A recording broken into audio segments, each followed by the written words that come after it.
In June 2006, Queen Elizabeth II celebrated her official 80th birthday with the annual Trooping the Colour. Her real birthday falls in April, but she prefers the summer weather for this military display of pomp and pageantry. For over half a century, the formula has hardly changed. In those years, the Queen has aged gracefully, but she's remained essentially the same dedicated monarch.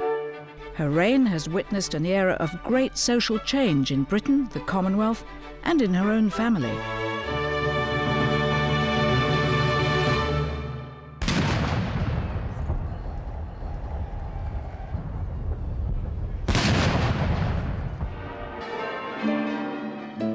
St. Paul's Cathedral was the setting for a service of thanksgiving to mark her official birthday. It was attended by the Queen and the royal family. The nation's gratitude was expressed by the Archbishop of Canterbury. Birthdays are among the most vivid reminders we can have of our common humanity and our common call to journey through time with each other. So today, Your Majesty, we give thanks with you simply for the gifts of life and experience. The Prime Minister, Tony Blair, praised the Queen as a remarkable source of constancy and strength, adding that she'd met changes in the world with extraordinary grace and dedication.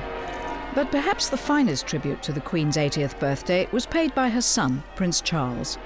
It gives me enormous pride to be able to congratulate her publicly in this way, and to thank her on behalf of us all for the many wonderful qualities which she has brought to almost an entire lifetime of service and dedication. The Queen hoped that her family would secure the continuity of the Windsor dynasty, but the divorces of her children challenged the stability of the monarchy. Starting in 1973 with Princess Anne's marriage to Mark Phillips, all those spectacular weddings which had promised so much ended in failure and scandal. No one foresaw the problems that the introduction of Lady Diana Spencer in 1981 and Sarah Ferguson 5 years later would bring to the royal family. Diana's epic wars with Charles resulted in divorce and the loss of her royal title in 1997. But after her tragic death, she was given a funeral befitting the mother of a future king. In 2005, Charles married Camilla Parker Bowles in a private ceremony unseen by the world. 24 years earlier, he married Diana in the splendour of St. Paul's Cathedral. To the Queen, this wedding signified continuity and a new life for the monarchy. I think the day that the Prince of Wales married Lady Diana Spencer was a great day for the Queen. What it was showing that day was that the continuity of her family was being continued in a correct and proper manner. I think there was always a certain amount of concern about Diana, who was really quite young for her years. I think she was happy and satisfied that her son was marrying somebody and they would produce children, and the continuity of the House of Windsor would almost certainly keep going. Diana became pregnant soon after the wedding. Her problems and illnesses were concealed from the public at first. Shortly after these pictures, Diana threw herself down some stairs at Sandringham, the Queen's Norfolk estate. The Queen must have known that there were all sorts of problems almost from the word go. So without us knowing, and she hid this very well, she was aware that Diana was having an incredibly difficult time settling down to married life.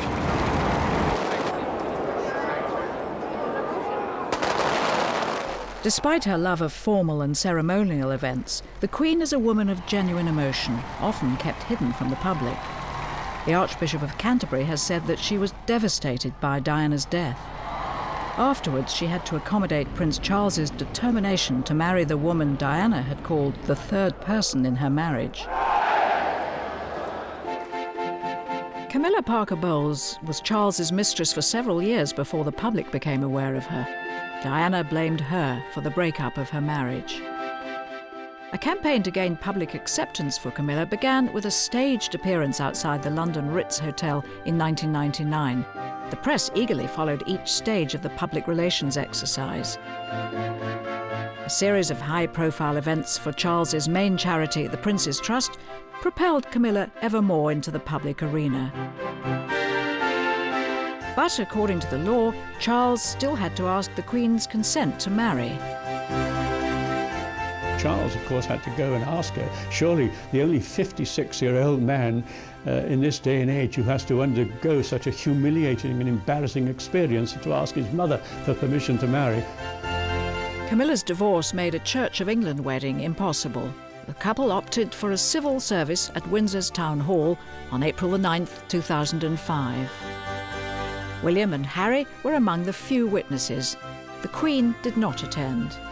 She was advised both by the Archbishop of Canterbury, Dr. Owen Williams, and also by her own private secretary, Sir Robin Janvrin, that it would be unwise and inappropriate to attend the civil wedding because she is, of course, the Supreme Governor of the Church of England. A church blessing was held at St George's Chapel in Windsor Castle. Against expectations, Camilla had become a member of the royal family, but the Queen was still concerned about her impact on the monarchy. I think what the Queen felt at the beginning was that the people wouldn't accept Camilla because of Camilla being the other woman in the marriage when Charles was in love, supposed to be in love with Diana. And the Queen was worried that her people, her subjects, wouldn't accept Camilla. What she does feel is that Camilla has been a wonderful influence on Prince Charles, and she truly loves Prince Charles, and so the Queen warms to Camilla by the day. Since her marriage, Camilla's immaculate grooming and stylish wardrobe have played their part in gaining public acceptance.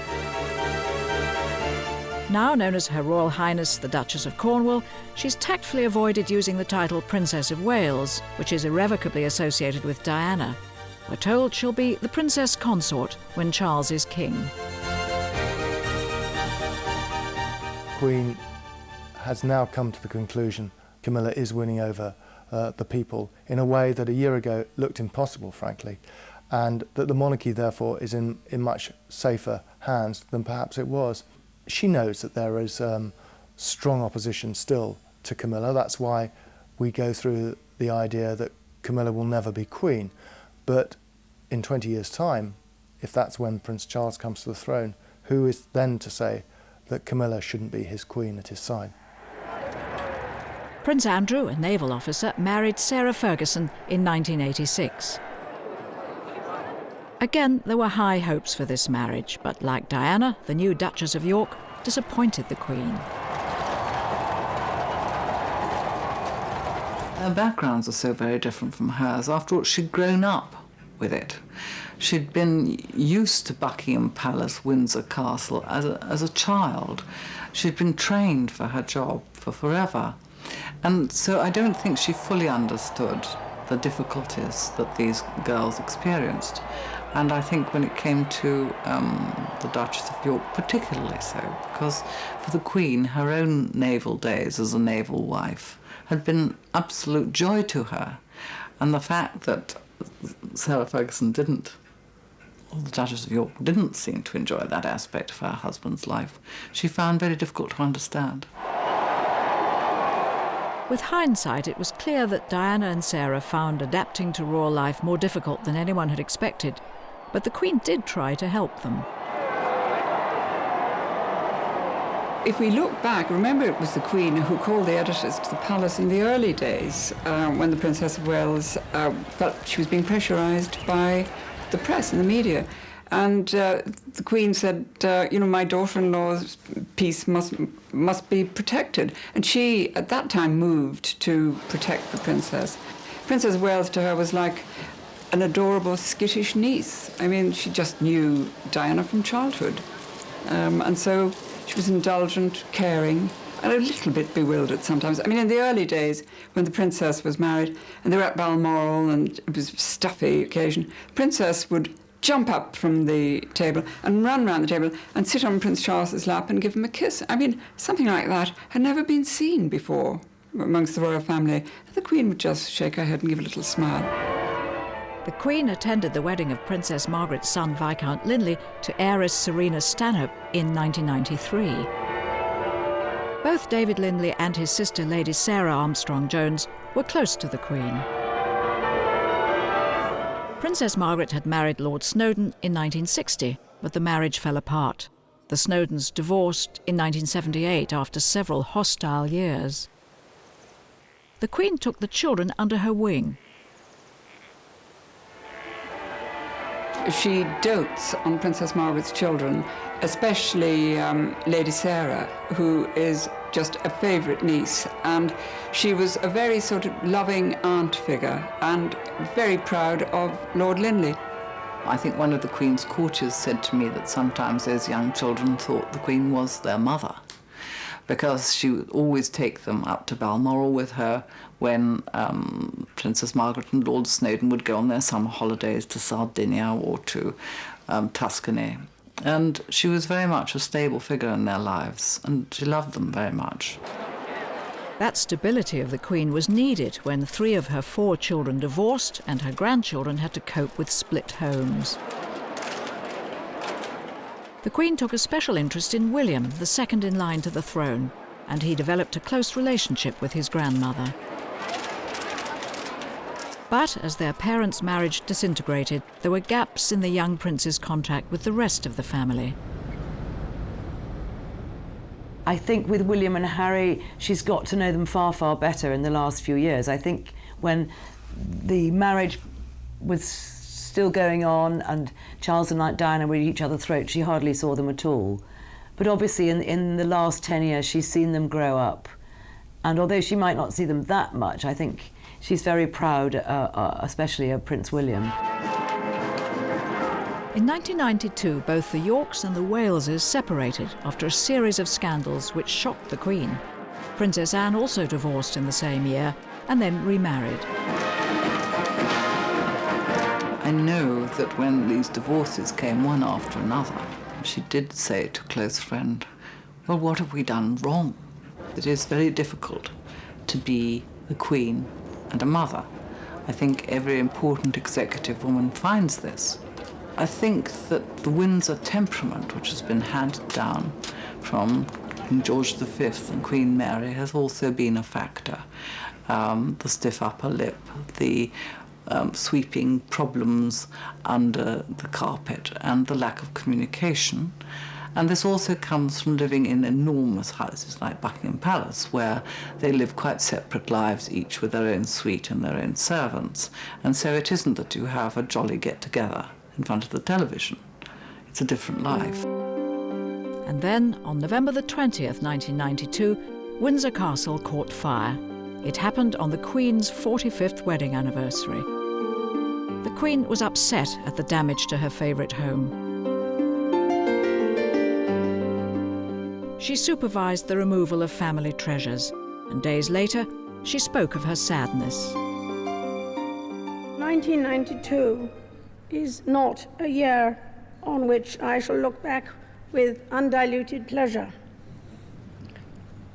In the words of one of my more sympathetic correspondents, it has turned out to be an annus horribilis. I suspect that I'm not alone in thinking it so. Couldn't have been worse, could it? All the children's marriages going wrong one after another, the tremendous scandals in the papers, the constant attention to the royal family's private lives, and then the outspoken criticism of her, which she wasn't used to. She'd been used to nothing but kindness all her life. And when the public turned on her at the time of the Windsor fire and said, no, we won't pay, I think she was deeply hurt and surprised by this. The world mourned the loss of Diana, but the Queen's slow public reaction provoked criticism. Of course the Queen was shocked when Diana died, as was everybody else. But her concern wasn't actually for Diana or her family or Prince Charles. It was for her grandchildren. And William and Harry were up at Balmoral, staying with the Queen in Scotland, and her whole concentration was on protecting and safeguarding those poor young children as best she could. At Balmoral, the Queen learned of the growing tension in the capital. Attention focused on the empty flagpole on top of Buckingham Palace. She then gave orders for a flag to be put up, never happened before, and that it should fly at half-mast. I think she was out of touch. I think it was mainly because she was trying to protect the grandchildren, and I think she very nearly got it seriously wrong. William and Harry walked behind their mother's coffin, with their grandfather to support them on their heartbreaking journey. Prince William asked his grandfather to walk in the funeral procession. It was Prince William's request. And I think that Prince William is probably the sort of son Prince Philip would like to have had. I think he's very proud of him. And he likes Prince Harry's robustness. And I think he's very devoted to them in his way. The death of Diana will have a lasting impact. I think it probably will be looked at in the history books as the time when the monarchy radically changed its attitude to its past and its future.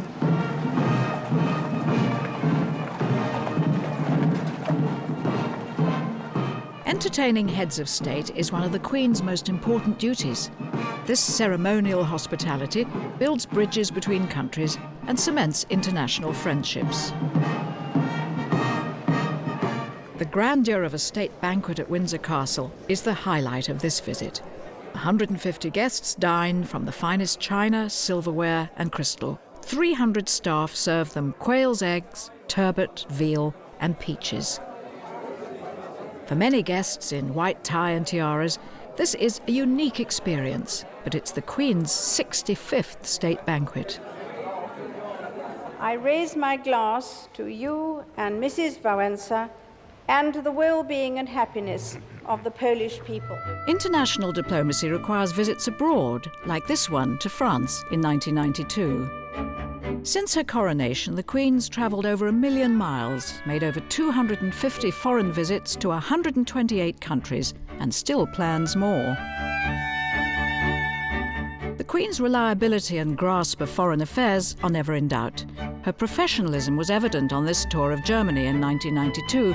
It was her first visit there since the fall of communism and the unification of West and East Germany. She came to support the newly united republic and to strengthen ties between Germany and Britain, which had been disrupted by 2 world wars. Her speech put aside old enmity. Like all close friends, we do not always see eye to eye. But as friends should, we try not to let the sun go down on our quarrels. Visiting the United States reinforces the special relationship it's enjoyed with Britain since before World War II. In 1991, the Queen was welcomed by President George Bush Sr.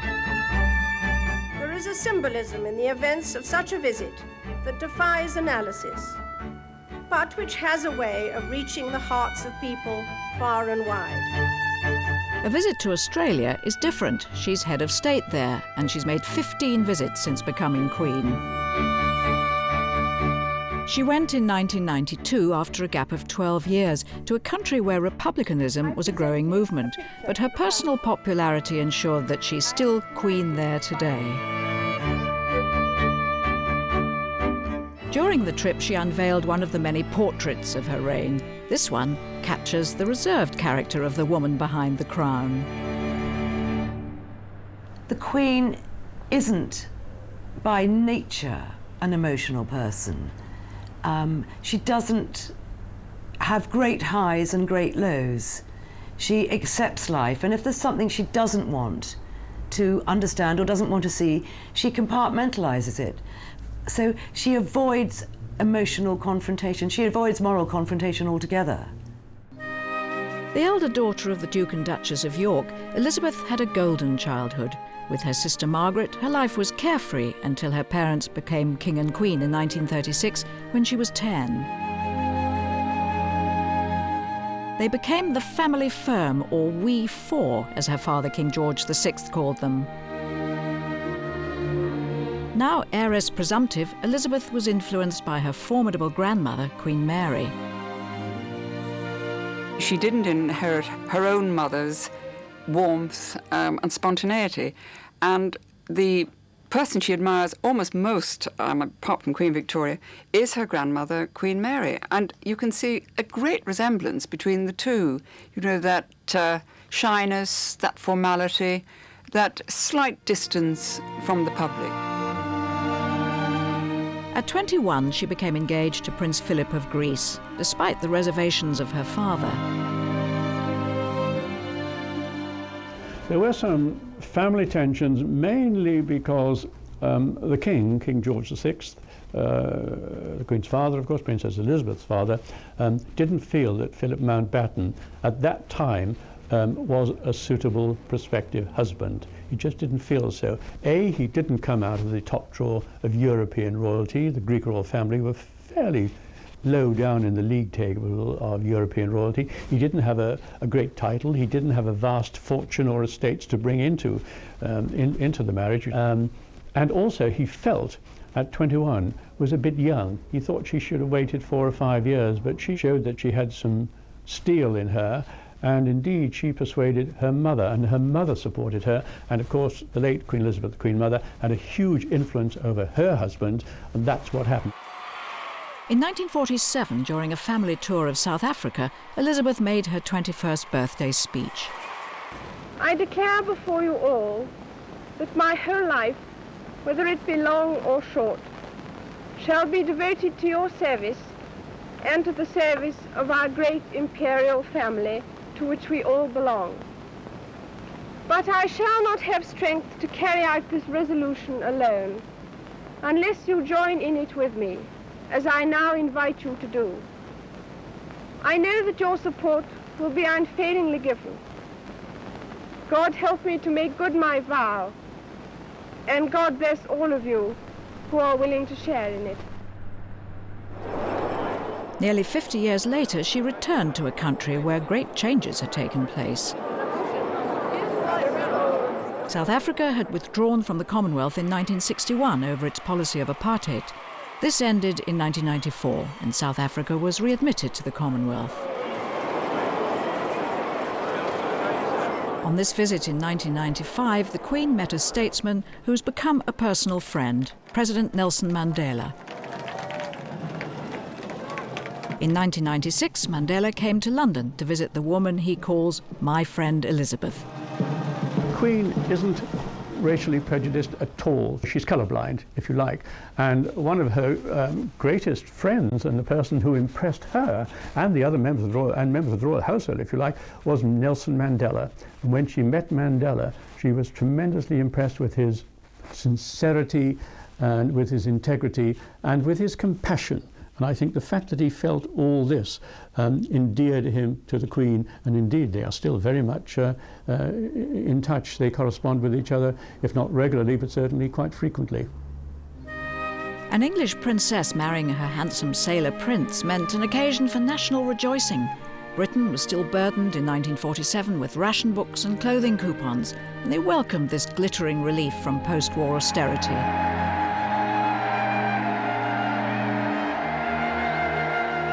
Heiress to the kingdom since the age of 10, Elizabeth was the nation's sweetheart. Her wedding brought romance and promise to a country still adjusting to life after a world war.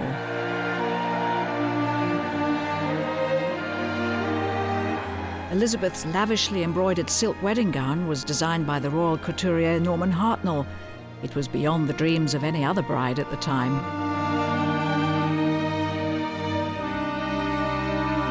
Although the king found the parting from his daughter painful, it was a day of family pride shared by his subjects. It was a very, very depressing time, and Churchill described the wedding as a bright ray of colour on the hard grey road we have to travel. Despite the November weather, the happy couple travelled in an open carriage to Waterloo Station for the journey to their honeymoon. They were accompanied by the bride's favourite corgi, Susan. Elizabeth had married the man she'd loved, unknown to the public, since her early teens. The Queen was 13 when she first saw Prince Philip, who was then a young naval cadet at Dartmouth, and very good looking. You know, every sort of schoolgirl's idea of a dashing hero, blonde, lithe, very sort of athletic. They then met some years later, and of course was so different then. A courtship was conducted perhaps at a distance, but the Queen had met the man she loved, and I would think has never stopped loving. The couple spent the early part of their marriage on the island of Malta, where Philip was stationed at the naval base. For Princess Elizabeth, it was like flying out of a cage. After all, she'd been brought up during the war at Windsor Castle, very much isolated. And there in Malta, she just lived the life of any naval wife, going to dances, going to parties, going to beach parties, just living a totally normal life. And it was perhaps the happiest period of her life. The birth of a son, Charles, a year after the wedding, brought further happiness and secured the Windsor dynasty for another generation. Letters sent by the doting mother showed maternal warmth and parental pride. Baby Charles brought great joy to both his young parents. In 1950, Charles was joined by a sister, Anne, but Elizabeth soon had to deputise for her ailing father.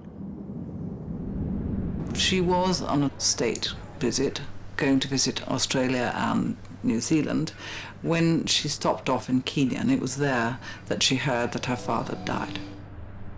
Her coronation on June the 2nd, 1953, was an occasion of great pageantry and splendour. Charles, aged 4, and Anne, 2, watched as their parents left the palace in the gold coach.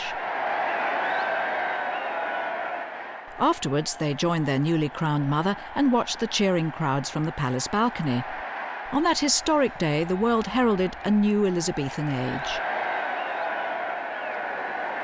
People were optimistic in the way that they thought, this is going to be a new Britain with a young queen. And then on the day of the coronation came the news that Hillary and Tenzing had conquered Everest, and this was another terrific morale booster. The Queen's duties took her away from her young children. Charles grew close to his grandmother as a result. He seemed rather bemused by the protocol. Sometimes he and Anne joined their parents at the end of foreign tours, such as here in Gibraltar in 1954. They hadn't seen their mother for 6 months. We have to remember that Prince Charles and Princess Anne were born before she came to the throne, when she was still just the heir to the throne, and so she had more time, she had a more private life. As soon as she acceded to the throne, she had so much to do, so much to learn, huge Commonwealth tours to do, which in those days, before jet planes had really caught on, took months. The person who's given the Queen the greatest public support is Prince Philip, but in their family life, she's chosen to defer to him. Arguably, this has had an unfortunate consequence for Charles, who was sent to Philip's old school, Gordonston. He's very much a boss in the home. He was the one who decided that the boys should go to Gordonston, whereas the Queen herself might have preferred Eton. She took her eye off her son. I think that she listened to her husband and said, look, I think it's a good idea if he goes away to a boarding school. And I'm not sure in retrospect that that was such a good idea, but then we'll never really know how Prince Charles would have turned out if he'd been to a sort of day school or had governors. It's very, very hard to tell. But I think Philip was very harsh on Prince Charles. We know that this has not been an immense success, and the poor Prince Charles was deeply unhappy there. But I think the Queen felt particularly that in her marriage it should be a traditional marriage of her time, in which the husband called the shots and the women ran the house. And also I feel that she had to felt that she had to compensate for the fact that she was, in essence, the boss, and this dominant male, macho man, that the Duke of Edinburgh had to take second place in public anyway.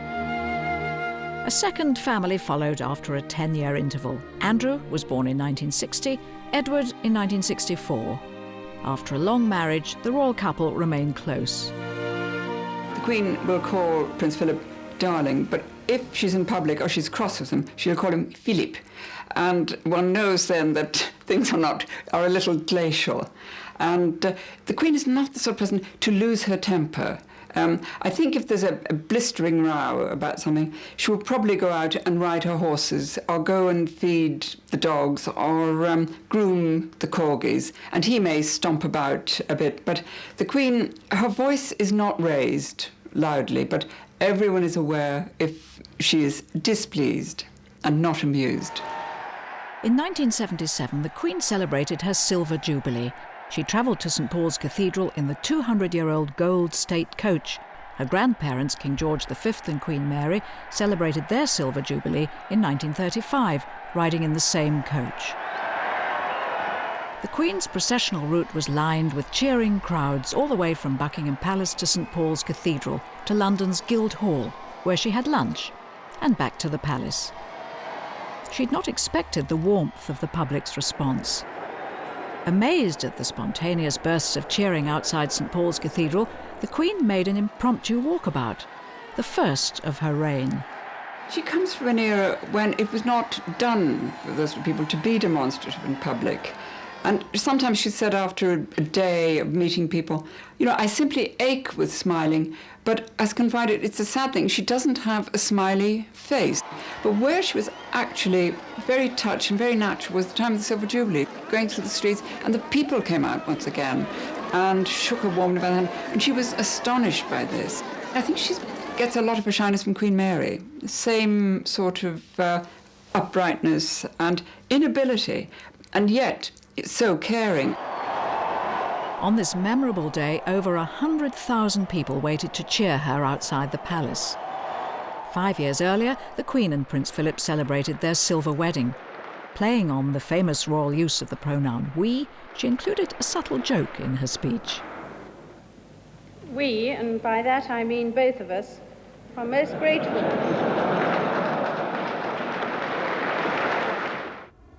A 21-gun salute marked Prince Philip's 70th birthday in 1991. 5 years older than the Queen, Philip's retained his energy and his enthusiasm for the monarchy. He's Prince Consort in everything but name. The royal couple have weathered many storms and clearly still enjoy each other's company. At Balmoral, their home in Scotland, they can relax with their family and their favourite pets. This is the granddaughter of Susan, the corgi the Queen took with her on her honeymoon. And this is the breed most associated with her. She likes to feed them herself. The Queen is in the palace. She does give them afternoon tea herself. I mean, she chops up their food and their biscuits and puts it down in little silver salvers. And some of them are quite snappy and are not averse to biting an ankle. And I sometimes think that gives her a very secret chuckle. After lunch at Windsor, and this is quite disconcerting for guests, the Queen will spray dog biscuits around under the table. The footman appears with a salver, and on one occasion the salver of dog biscuits was presented to the Queen, and a nervous bishop who was sitting beside her actually took one and ate it. Prince Philip took up carriage driving when he was forced to give up the very physical sport of polo at the age of 60. For a horseman of long experience, carriage driving offered a way of prolonging his participation in equestrian events. He also enjoys the company of others who are equally keen on this test of skill and control. And just as he supports the Queen in her official role, she likes to show her encouragement for her husband's unusual hobby. She always makes time to watch him when he competes at carriage driving trials. Horses can be disturbed by noisy and intrusive spectators, which puts the drivers at risk. Sometimes she lets her feelings be known, shooing off unwelcome attention. Few dare argue with the Queen. She's a renowned horsewoman herself with legendary control. She rides frequently at Windsor, sometimes with Prince Edward, the only one of her children who's not been divorced. She's notably relaxed with her youngest son, and riding gives them a chance to talk away from the pressures of palace life. The Queen's passionate about racing. She owns Ascot Racecourse near Windsor and attends Royal Ascot there each June. The parade of open carriages before the start of the races was as much part of the attraction in the 1960s as it was in more recent times. But the Duchess of York, Princesses Anne and Margaret, and of course the Princess of Wales, didn't share the Queen's boundless enthusiasm for watching her horses. You can see the sort of absolute girlish glee with which she treats them. A win, she'll run down, to get a better view, and, her face lights up as you never see it light up on public occasions. She shared her love of horses with her racing manager, Lord Carnarvon. They'd been friends since their teens, and his death from a heart attack on 9/11, the day of the terrorist attacks in America, was a bitter blow. The Queen had a wonderful relationship with Lord Carnarvon. He was her racing manager, and racing is one thing that the Queen loves above all else. And she's extremely, extremely intelligent about breeding. And here was one man that she could talk to her heart's content and never be bored. Now, even if he called in the middle of dinner, I'm not saying a state banquet, but if it was a family dinner, she would always take his call. So she misses him a great deal. The Queen owns racehorses and brood mares worth over £3.5 million. When President Reagan visited Windsor in 1982, they went riding together. The Queen was keen to show off her horses to the one-time Hollywood actor and owner of a Californian ranch. He happily posed for the cameras before being led back by the Queen into the fabled splendour of Windsor Castle. Professional rich list compilers have cautiously estimated the Queen's personal fortune at £300 million. It's terribly hard to work out just how rich the Queen is.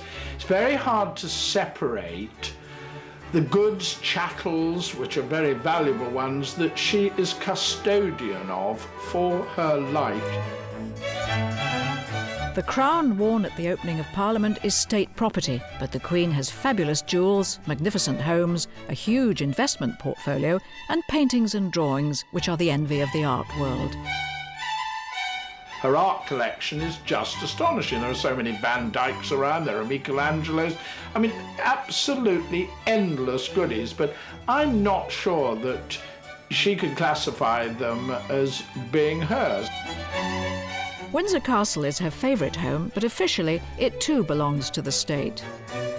Despite her lavish surroundings, the Queen's well known for her frugal habits.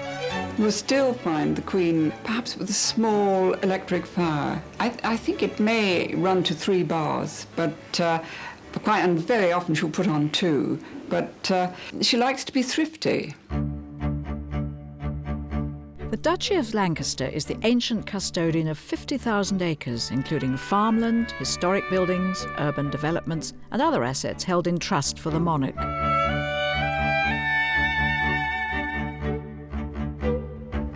The Duchy pays an annual private income to the Queen of around £8 million. This is separate from the civil list awarded by Parliament to cover her official expenses as head of state and head of the Commonwealth.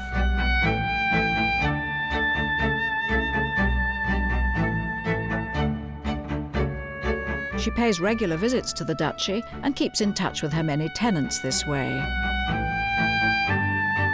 Here, as everywhere else she visits, the Queen's clothes and grooming reflect her position rather than her wealth. She has a very matter-of-fact attitude to clothes. She has always said, I'm not a film star. The clothes, are just essential to the job. And she has very strict rules. She will say to designers who will draw up some beautiful thing for a tour, and she'll say, hopeless for waving. I can't wave with sleeves like that. So they must always ensure that she can wave. Hats must always be off the face because the people must be able to see me. And lipstick is always a very strong red, and this is for the sake of the photographers, and so that she can be seen by people from a great distance. But she doesn't have a frivolous attitude to clothes, though she does like pretty, bright colours. She likes lemons, pinks, blues, purples, although she looks very good, actually, in dark colours. Her hair is immovable, probably, in whatever the weather conditions. And I once said to her hairdresser, what is the secret of the Queen's hair? Why does it never move in the wind? And he said, brute force and lacquer. The Queen has welcomed over 90 world leaders to Britain. Each is treated with equal courtesy, that of one head of state to another. And whatever government's in power, it's the Queen who acts as the nation's host. Her unique position above the changing political scenes in Britain and abroad enables her to provide a degree of diplomatic hospitality respected throughout the world.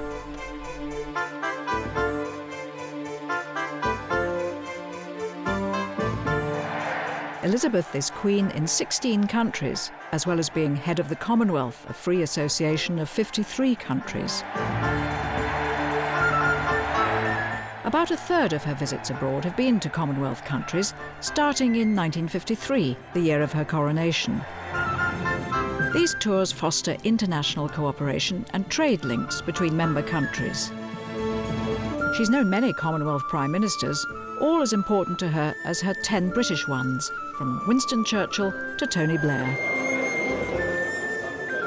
A lot of people don't appreciate this. They consider the Commonwealth as really very unimportant, a relic from the past. It's not how the Queen views it at all. She considers her role as Queen of Australia, New Zealand, Canada, any of the other 16 Dominion countries. She considers that every bit as important as being Queen of Britain, UK, Northern Ireland, Wales, all that. Every bit as important. And she loves her prime ministers. The Commonwealth love her. They think that she's the person who cares about them, that the government of the day in Britain usually doesn't. And also she's been around so long that she's such friends with all these leaders. She knows their problems, she knows their families, she knows intimate details about them. I mean, whether their brothers just died or something. So they really feel that she genuinely cares, and she does. She speaks privately to every one of the Commonwealth heads of government meetings. Although royal tours are immensely well prepared, gaffes can still happen. When she made a speech at the White House in 1991, the stand was arranged for a taller figure than the Queen. Some nitwit had got the stand from where she was reading her speech a little bit too high, and the camera was too low, and you just had a picture up over the lectern you couldn't see the Queen's face properly, all you could see was a hat, and everybody dubbed it as the speaking hat. She finds this actually immensely amusing. She has a great sense of humour. Well, the Queen's friends will tell you what a wonderful sense of humour she has, and how she likes to laugh at herself, for a start. And she loves ridiculous things. I mean, she'll laugh till the tears run down her face.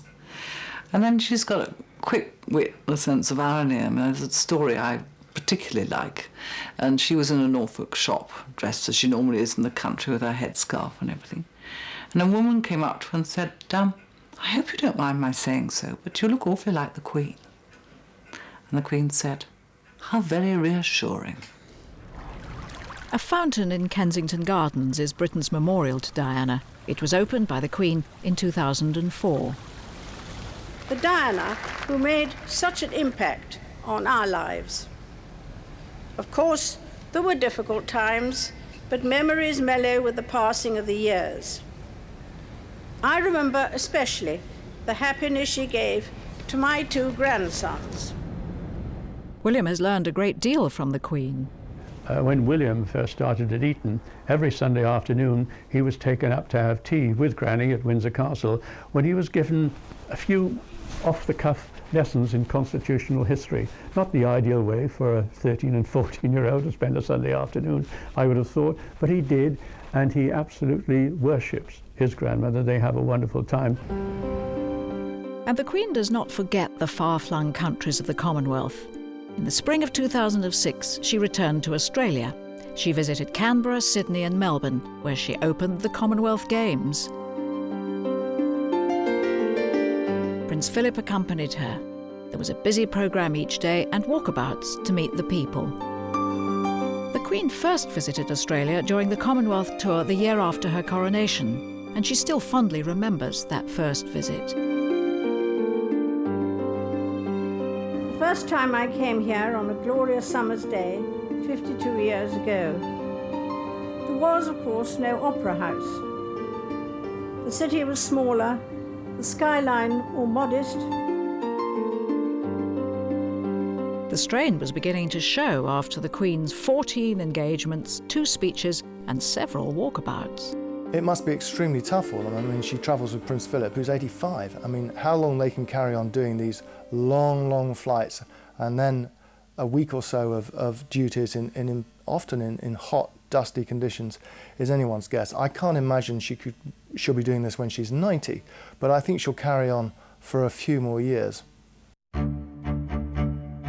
On April the 21st, 2006, the Queen celebrated her 80th birthday. She emerged from Windsor Castle with her husband to receive congratulations. Long past normal retirement age, she'll still keep the vow she made at her coronation. In 1953, she took an oath. She was anointed with holy oil. She took an oath to serve as monarch for the rest of her life, and indeed she will do. And there are many people who believe that the best hope for the continued stability and popularity of the monarchy is if the Queen has inherited the longevity genes of her mother and lives and reigns for another 20 years. You can only imagine the Queen standing aside if she's impaired by illness, some kind of mental illness or such a physical illness that deems her incapable of doing her duties as head of state. I think she will and is reducing the number of her commitments she does, and Charles is stepping up and doing more. But she does not believe in abdication. To her, abdication is a dirty word. The coronation was an overwhelming experience for the 4-year-old Charles. Anne was too young, but Charles was allowed to watch the ceremony. He grew up in awe of a mother who was also Queen. They may not always see eye to eye, but Charles publicly praised her on her 80th birthday. It gives me enormous pride to be able to congratulate her publicly in this way, and to thank her on behalf of us all for the many wonderful qualities which she's brought to almost an entire lifetime of service and dedication to her country, to her family, to the realms, and to the countries of the Commonwealth. For very nearly 60 of those 80 years, she has been my darling mamma. And my sentiments today are those of a proud and loving son who hopes that you will join with me in wishing the Queen the happiest of happy birthdays, together with the fervent prayer that there will be countless memorable returns of the day.